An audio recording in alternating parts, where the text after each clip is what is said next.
The title of this series is A Study of Evil. In this video, I will be discussing and offering my perspective on a historical speech delivered by Adolf Hitler. I am discussing this material for historical, educational purposes because I believe the ideology represented in this document is evil, and it is important to understand the history of evil ideologies so we can be cautious of modern attempts to resurrect these evil ideas. One of the striking things about reading this rhetoric is, far from how Hitler's name is thrown around casually on social media as a kind of gotcha phrase to derail any conversation, when you actually read what the man believed and what he thought he was doing, you start seeing troubling parallels with contemporary political ideology. I'm going to be summarizing the long-winded parts of his speech, which was delivered in Berlin at Rheinmetall-Borsig Works on December 10th, 1940. And I'm going to call attention to what I think are the critical ideas to understand the argument he is making. After making some introductory remarks, Hitler describes a confrontation between two worlds, one just and one unjust. He argues that the English and the French control too much land, and the Germans and Italians barely enough. Quote, "Now, my fellow countrymen, this world has not been so divided up by Providence or Almighty God. This allocation has been made by man himself." In effect, he is arguing that this division of land and resources is a cosmic injustice. He believes this is an unfortunate consequence of the historic division of the German peoples into hundreds of smaller states after the 30 Years' War. In contrast, Hitler accuses the British Empire of using military force to seize wealth and power, and suggests that Italy has suffered a similar fate to Germany. Hitler argues that abstract philosophy and theory are not what is important to people, but rather concrete, down-to-earth materials and resources. In my own words, Hitler has a materialist philosophy. He assumes that what matters most in life is getting enough stuff so that a nation can be prosperous. Quote, "My fellow countrymen, man does not exist on theories and phrases, on declarations, or on systems of political philosophy. He lives on what he can gain from the soil by his own labor in the form of food and raw materials. This is what he can eat. This is what he can use for manufacture and production. If a man's own living conditions offer him too little, his life will be wretched. We see that within the countries themselves, fruitful areas afford better living conditions than poor barren lands. In the one case, there are flourishing villages. In the other, poverty-stricken communities. A man may live in a stony desert or in a fruitful land of plenty. This handicap can never be fully overcome by theories, nor even by the will to work." So, for Hitler's two worlds, the two black and white categories he uses to divide all of world history, there is the British imperial haves and the oppressed German have-nots. And he uses his own personal sense of oppression to bolster his rhetoric. He is arguing that there are two great injustices and that they mirror one another. First, the injustice of the English Empire possessing so much more land and resources than the German people, and second, the economic injustice that the rich possess so much more than the poor in any Western country. He does not believe that people can overcome this economic injustice even with the will to work. Quote, "We see that the primary cause for the existing tensions lies in the unfair distribution of the riches of the earth, and it is only natural that evolution follows the same rule in the larger framework as it does in the case of individuals. Just as the tension existing between rich and poor within a country must be compensated for either by reason or often, if reason fails, by force, so in the life of a nation one cannot claim everything and leave nothing to others. In other words, the world is unfair, and reason and force are the tools to correct this unfairness, whether we are talking about the rich versus the poor as individuals, or whether we are talking about rich nations versus poor nations. Hitler goes on to present himself as moderate and reasonable while pursuing his goal of equalizing the distribution of riches. Of course, although he claims to prefer reason, he leaves the use of force on the table. What is notable about this speech is how Hitler uses persuasion, connecting his black and white view of the world and injustice to the goals of the Nationalist Socialist Revolution of 1933. Because Germany had been divided, Hitler claims the primary goal for the Nazi Party was a united Germany that would seize the land and power he believed the German people deserved.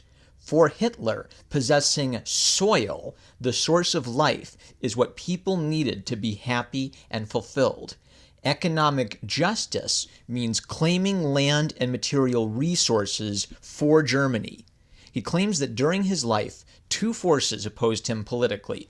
On the one side, the wealthy intelligentsia, who were too arrogant to accept his vision for a united Germany, and on the other side were those who embraced class consciousness and wanted to eliminate the intelligentsia. Here I believe Hitler is referring to the communists, and he presents himself as a pragmatic moderate. He didn't want to just eliminate the intelligentsia because Germany needed that brain power. Hitler thinks Germany's problem is that it simply does not possess enough land for the number of people they have, and he believes that stupid people can survive if they have more land and less people, but Germany needs all the brains they can get in order to survive. The second main goal of the National Socialist Party was their opposition to the Treaty of Versailles, because they believed this made the German people weak and subservient to England and America. The most remarkable part of this speech is how Hitler explicitly takes the concept of the haves and the have-nots and applies it to the German people as a nation. When I say there is a perverse sense in which this rhetoric echoes contemporary politics, this is what I think you should be paying close attention to. Quote, American observers and Englishmen have found a wonderful expression for this fact. They say there are two kinds of peoples, the haves and the have-nots. We, the British, are the haves. It is a fact that we possess 16 million square miles. And we Americans are also haves, and so are we Frenchmen. The others, they are simply the have-nots. He who has nothing receives nothing. He shall remain what he is. He who has is not willing to share it.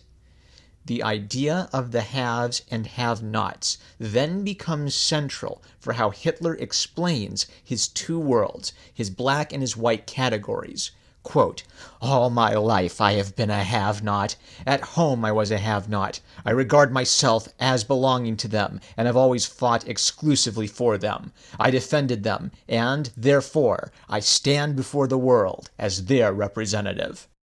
Hitler refuses to recognize Western democracies as legitimate. He wants to reclaim what he believes has been stolen by imperialist capitalist nations and restore that to the have-nots. Another troubling aspect of his argument is how he effectively thinks that people of Western democracies have their identities and values formed for them by capitalism. I think it is an entirely fair reading of this argument to say that, in Hitler's thinking, identity is merely a social construct. He hates capitalism because he believes it creates the moral character for the people of capitalist nations. Quote, in this Anglo-French world there exists, as it were, democracy, which means the rule of the people by the people. Now the people must possess some means of giving expression to their thoughts or their wishes. Examining this problem more closely, we see that the people themselves have originally no convictions of their own. Their convictions are formed, of course, just as everywhere else. The decisive question is who enlightens the people, who educates them. In those countries, it is actually capital that rules. That is, nothing more than a clique of a few hundred men who possess untold wealth and, as a consequence of the peculiar structure of their national life, are more or less independent and free. They say, "We have liberty." By this they mean, above all, an uncontrolled economy, and by an uncontrolled economy, the freedom not only to acquire capital, but to make absolutely free use of it. That means freedom from national control, or control by the people, both in the acquisition of capital and in its employment. This is really what they mean when they speak of liberty.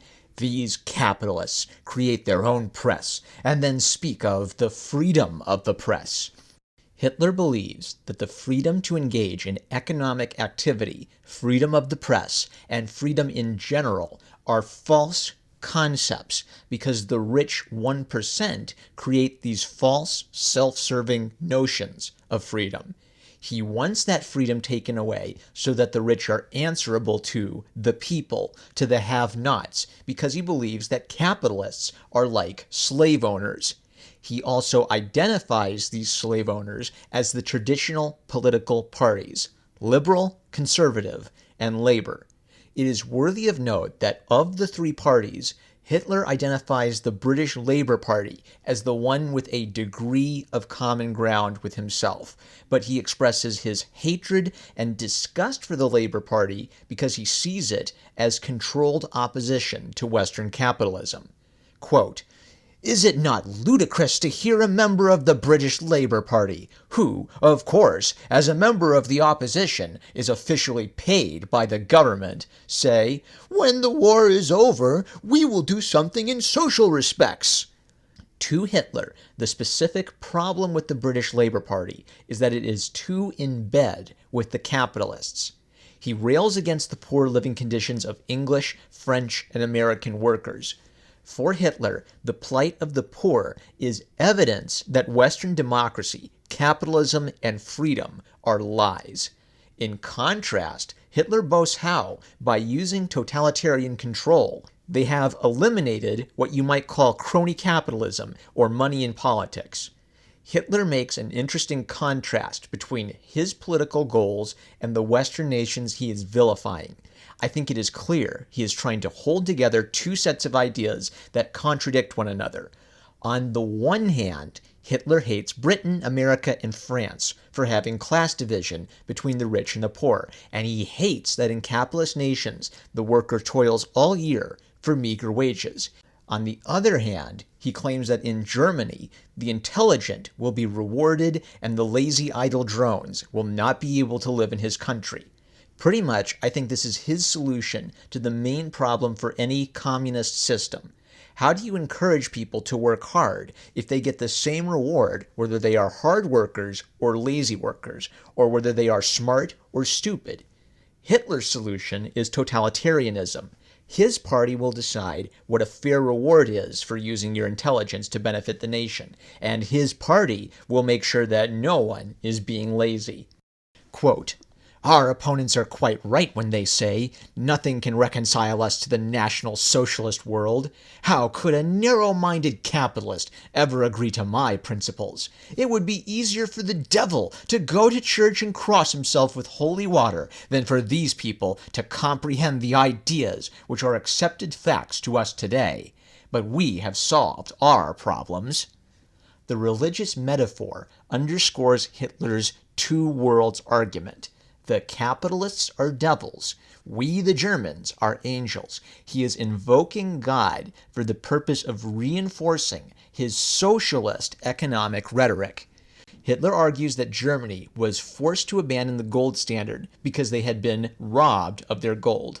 He adds that, in his view, gold has no value except as a means to an end, and that end is the domination of other nations. He praises the intelligence and the work ethic of the German people. He argues that, absent gold, the capital of the German people is work itself. In my opinion, Hitler is showing the influence of Karl Marx on his thinking. Like Marx, Hitler sees the worker as the most important thing in any economy. By praising the German worker, Hitler is adding a nationalistic character to this Marxist idea. It's a use of flattery to appeal to his audience. He's not interested in the workers of the world as an abstract idea. He is interested in the workers of Germany as a tight-knit group. I think it's worth highlighting that when Hitler talks about the value of people, he talks about the value of them as collective groups of workers, not as individuals. Quote, "My fellow countrymen, we are also building a world here, a world of mutual work, a world of mutual effort, and a world of mutual anxieties and mutual duties." Hitler is a collectivist. For example, when he defends his system of wartime rationing, he argues that the reason it is important, even for commodities like coffee to be rationed, is, drumroll please, it's more fair. Hitler makes an allusion to the painter Titian to illustrate how there are exceptions to this general rule. Since Titian painted few paintings, only a few rich people can afford one. But Hitler argues that Titian is only the exception to the rule he wants to impose. All food items, even luxury food items like coffee and meat, must be rationed for the sake of fairness. Hitler jokes that in contrast to this, the capitalist nations are full of selfish hoarders. Quote, "If you are a capitalist, cover your requirements, buy yourself a refrigerator, and hoard up a few sides of bacon." Hitler hints darkly that those who hoard things like coffee and meat because they believe it will be rationed will be dealt with harshly by his party. He restates some of his hate of Western democracy by describing how, in capitalist nations, only millionaires can afford to travel. Quote, "In the other countries, as is shown by their whole economic structure, the selfishness of a relatively small stratum rules under the mask of democracy. This stratum is neither checked nor controlled by anyone." He is advocating for complete social and economic control over unrestrained capitalism. Hitler jokes that the English are rightly afraid of these German ideas and repeats his insult that the English are narrow-minded. Quote, "In this respect, they prefer to remain bound to their conservative methods. They do not wish to depart from them and do not conceal the fact." Hitler contrasts Western democracy's view of economics with his view of economics. I'm going to illustrate this for you.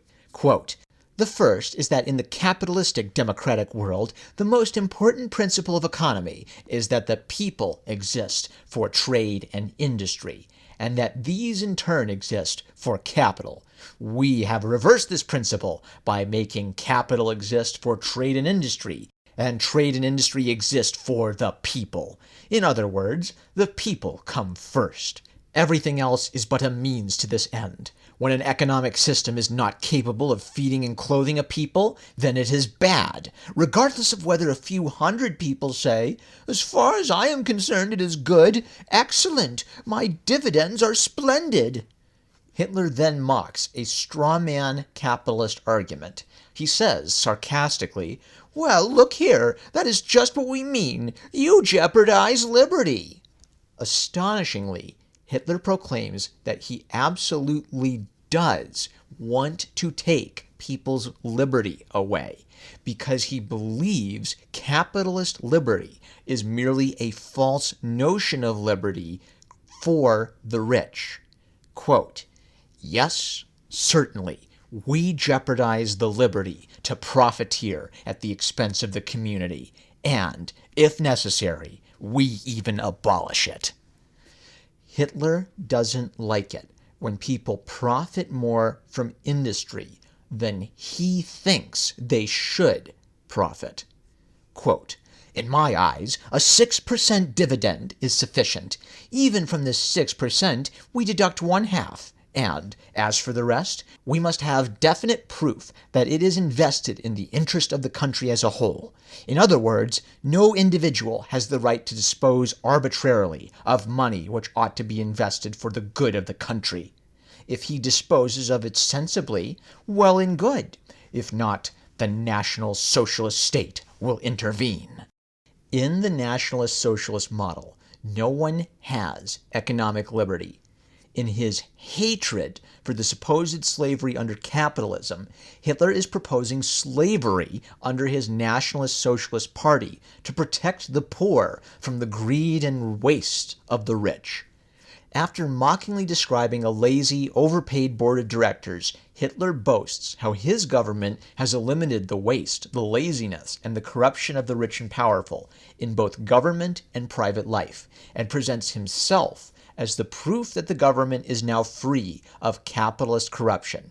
Effectively, Hitler is using popular distaste for the rich to prop up his own party, which he claims has eliminated class prejudice. His national education programs, including Adolf Hitler schools for the children of farmers and working men, are cited as evidence of helping the common man overcome the class divisions of the past. Hitler then revisits his idea of the two worlds fighting against one another, the world of capitalist Western democracy and his world of National Socialism. Quote, "Opposed to this, there stands a completely different world. In the world where the highest ideal is the struggle for wealth, for capital, for family possessions, for personal egoism, everything else is merely a means to such ends." He hates that in capitalist nations, individuals can pursue wealth for themselves and for their families. For Hitler, winning the war meant the survival of the German people, and victory for the German people meant the end of Western democracy and the world capitalistic system. Quote, "These are the two worlds. I grant that one of the two must succumb. Yes, one or the other." Hitler believed that his war was for the sake of progress and for the sake of economic justice, and as an anti-Semite, Hitler equated the Jewish people with the Western democratic capitalist system that he hated. Quote, "If in this war everything points to the fact that gold is fighting against work, capitalism against peoples, and reaction against the progress of humanity, then work, the peoples, and progress will be victorious. Even the support of the Jewish race will not avail the others." He envisions a beautiful world where all the people enjoy wealth and happiness, not merely the wealthiest 10,000 or so, like in capitalist nations. Claiming that the German Air Force was careful to only attack military targets, Hitler accuses Winston Churchill of targeting German women and children with night raids. This quote is a prime example of self-delusion. Quote, "It is one of the characteristics of the National Socialist state that even in warfare, at times when it is not absolutely necessary, it is sparing of human life. After all, the lives of our fellow citizens are at stake." He boasts of the resolve of the German people to triumph in this conflict. Hitler connects his praises of the German people to his own party's rhetoric. Quote, "There is no such word as capitulation in your vocabulary or mine." He boasts of his self-sacrifice and his desire for peace, and claims that the German people, particularly the worker and peasant, stand behind him.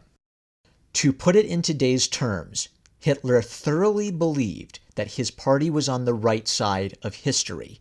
Quote, "The struggle is not a struggle for the present, but primarily a struggle for the future. I stated on September 3rd, 1939, that time would not conquer us, that no economic difficulties would bring us to our knees, and that we could still less be defeated by force of arms. The morale of the German people guaranteed this. The German people will be richly rewarded in the future for all that they are doing. When we have won this war, it will not have been won by a few industrialists or millionaires, or by a few capitalists or aristocrats, or by a few bourgeois, or by anyone else." After presenting himself as the hero who will guarantee this victory for the German people, Hitler says this. This quote is significant because it can be translated a few ways. Here is the first translation.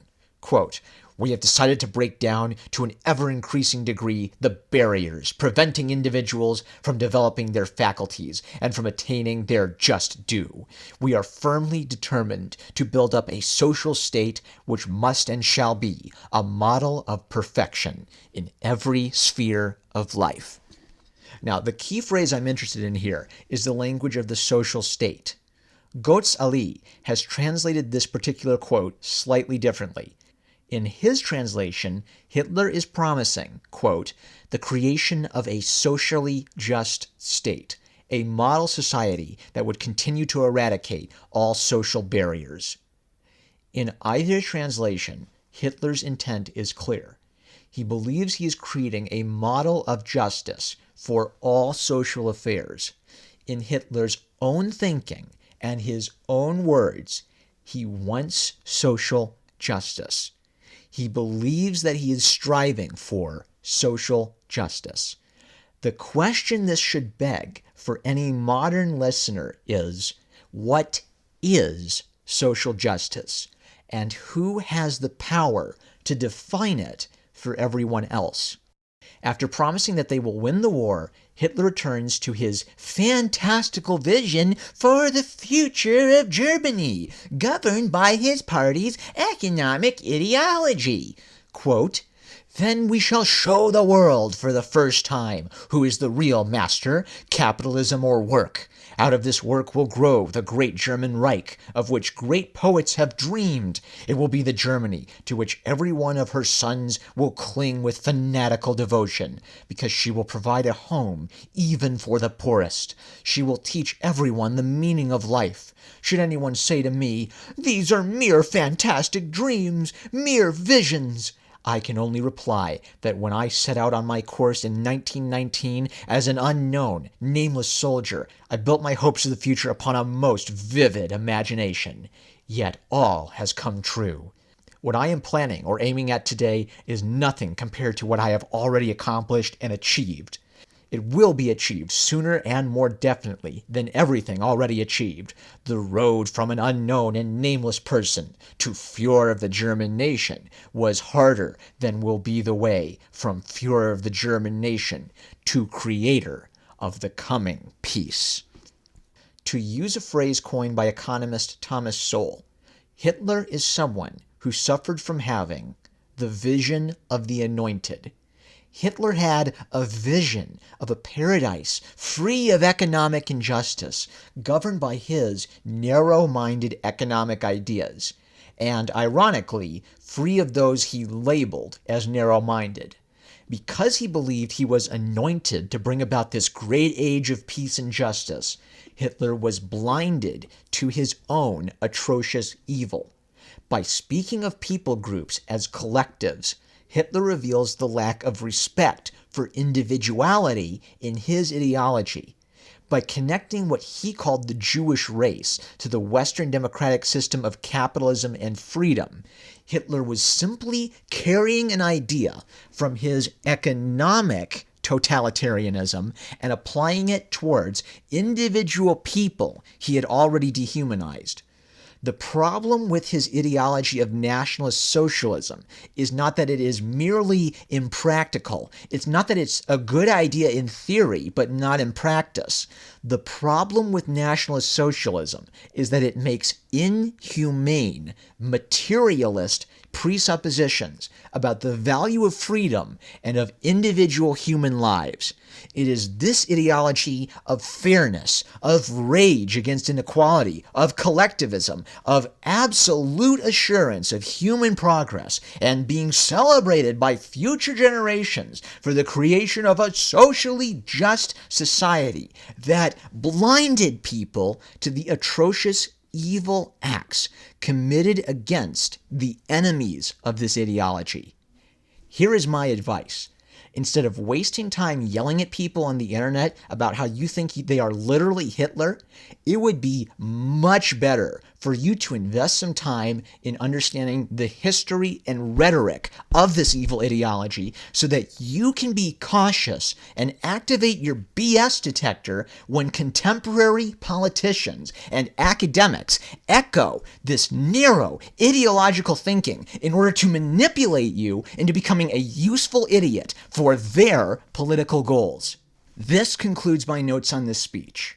Here's some notes on the translation. So far, I've been able to find 2 translations of this speech on the internet. One was a partial translation included on a website of documents with no name of a translator listed. Because this was incomplete, I chose instead to rely on a fuller transcript of the speech made available by a site that I personally think shows signs of being sympathetic to Hitler. I have provided citations in this video for people who want to check my work for accuracy, but I will not be linking to these resources on YouTube. A televised version of this speech is also available on YouTube, but it is restricted to adult users. I do not speak German, and I can't comment on the accuracy of any of these translations. All I'm trying to say is, it's good to learn from history, just don't get caught up in the BS yourself while studying historical BS. If you appreciate what I'm doing on this channel, please consider liking this video, commenting with your thoughts, and click the bell when you subscribe to receive notifications of future videos. You can support me directly on Subscribestar. Every single subscriber and super chat donator, no matter what amount you contribute, will be thanked at the end of every video using the name they prefer. Special thanks to the people who have supported me this past year. With that, I'm #1 Marmaduke fan. I love you guys, and I'll catch you later.